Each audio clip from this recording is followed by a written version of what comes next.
ये सब जुमलेबाजी है। मैं आपको बता दूं कि इस ज़िले में जो अभी एक्सीडेंट से पैसा दिया जाता है वह सरकार का नहीं होता है। यहाँ जो भी ट्रकें चलती हैं 500 रुपया प्रति डीओ प्रति ट्रक की वसूली होती है बाकायदा। वो सबसे बड़ा भ्रष्टाचार है इस ज़िले का। डीएमएफ फंड एक ऐसा फंड है कि जो डिस्ट्रिक्ट के लिए ही बनाया गया है कि जो भी माइनिंग से संबंधित अगर घटनाएं दुर्घटनाएं हो उसमें उस फंड का उपयोग हो, सड़क में फंड का उपयोग हो, यहाँ के पोल्यूशन को कम करने के लिए फंड का उपयोग हो। लेकिस्मिता की बात नहीं कर रही है बीजेपी, चाहे बहुजन, चाहे आम आदमी पार्टी। अभी 14-15 महीना हुआ आम आदमी पार्टी का यहाँ नगर निगम की महापौर बनी है। वो भी नगर निगम की महापौर बनते ही बीजेपी के गोद में जाके बैठ गई और अध्यक्ष के लिए उन्होंने कहीं ना कहीं बीजेपी के साथ जो है सपोर्ट करके बीजेपी का ही अध्यक्ष बनाया। और आज वह साठ गांठ करके फिर दोबारा किस मुंह से जनता के बीच में जा रही हैं आखिर। नमस्कार, मेरा नाम सुनील सोनी है और आप पोल खोल पोस्ट देख रहे हैं। आज बात करेंगे मोरवा के अस्तित्व को लेकर कि आखिर मोरवा क्यों विलुप्त होता जा रहा है। छोटे मोटे ऑफिस थे मोरवा में, उसको भी ले जाकर कहीं और पटक दिया गया। बात अस्तित्व की है, सीधे जुड़ेंगे मुद्दे पे। पहले तो अपना नाम बताइए। मैं राजेश सिंह, जिला परिवहन प्रकोष्ठ कांग्रेस पार्टी का मैं जिला अध्यक्ष हूँ और सिंगरौली ट्रक एसोसिएशन यहाँ लगभग 7 से 8 हज़ार ट्रकों का समूह है, उसकी भी अध्यक्षता मैं करता हूँ। आपको मैं बता दूँ, सिंगरौली ज़िला आज के 14-15 साल पहले बना और जब भारतीय जनता पार्टी की सरकार आई 2 से 3 महीने में हड़बड़ी में आकर माननीय शिवराज जी ने तमगा हासिल करने के लिए यह ज़िला घोषित कर दिया। और कहीं न कहीं इस ज़िले की कवायद पिछले 5 वर्षों से कांग्रेस पार्टी के द्वारा चलाई जा रही थी।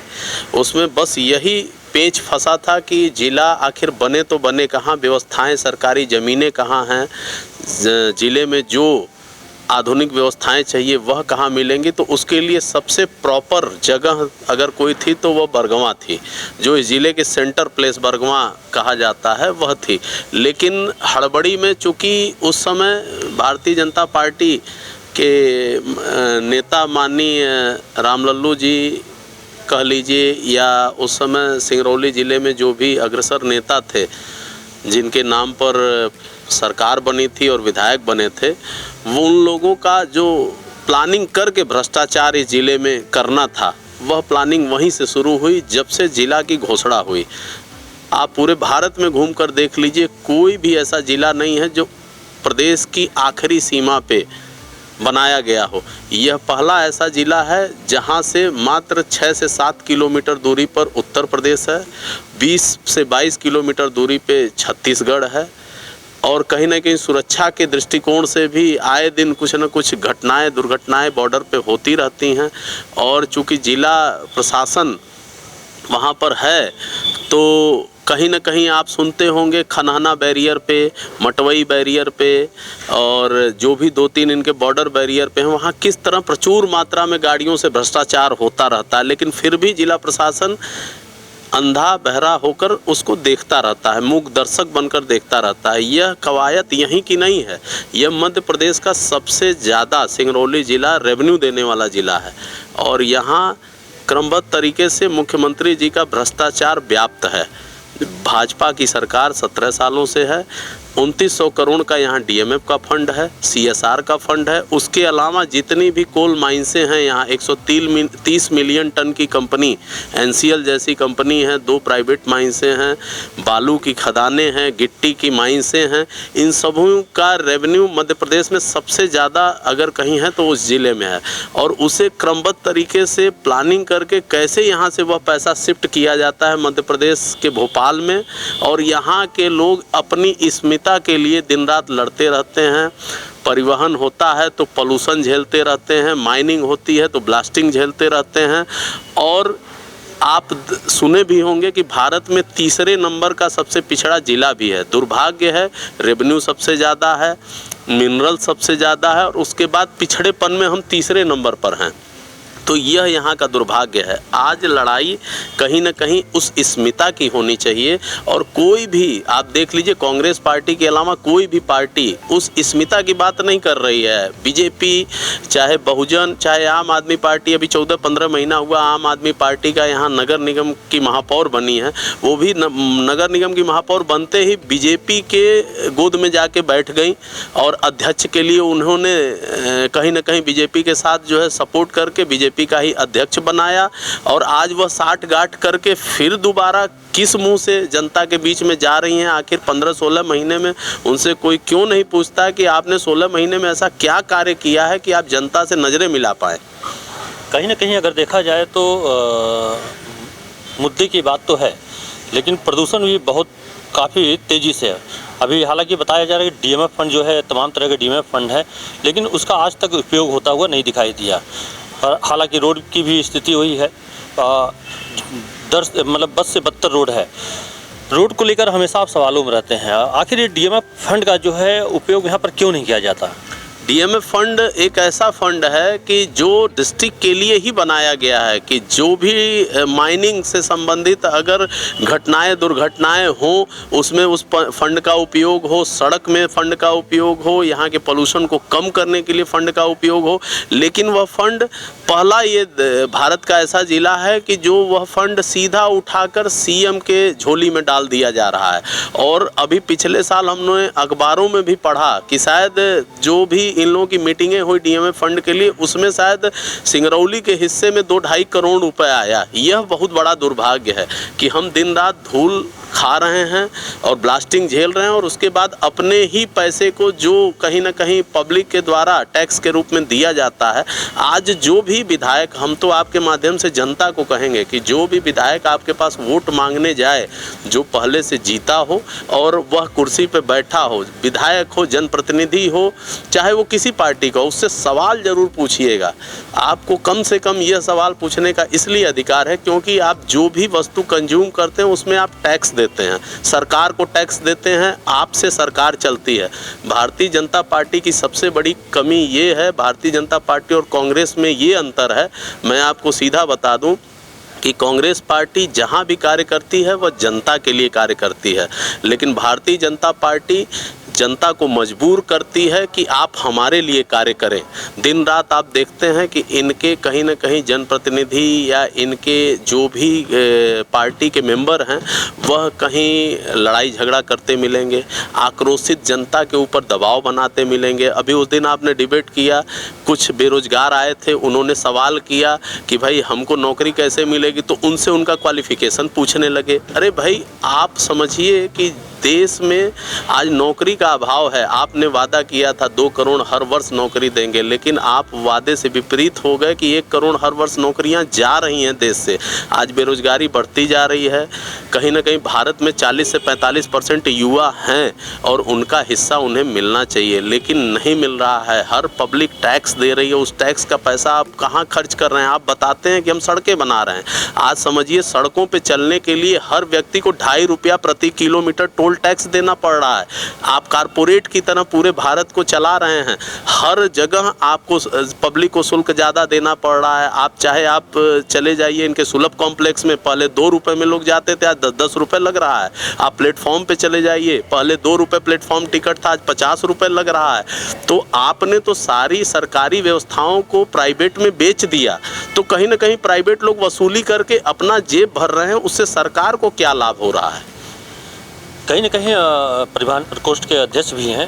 अभी एक प्रेस कॉन्फ्रेंस हुआ था बसपा का, उसमें जो प्रत्याशी थे चंद्र प्रताप विश्वकर्मा बोले कि जो रोड एक्सीडेंट होता है ट्रेलरों से, उसमें हम लड़ झगड़ कर बैठक कर 25 लाख रुपया उसको बढ़वाएंगे। आइए सीधे जुड़ते हैं, उसके विषय में इनसे जानने का प्रयास करें कि वो 25 लाख रुपये कैसे दिलाएंगे और किस माध्यम से दिलाएंगे।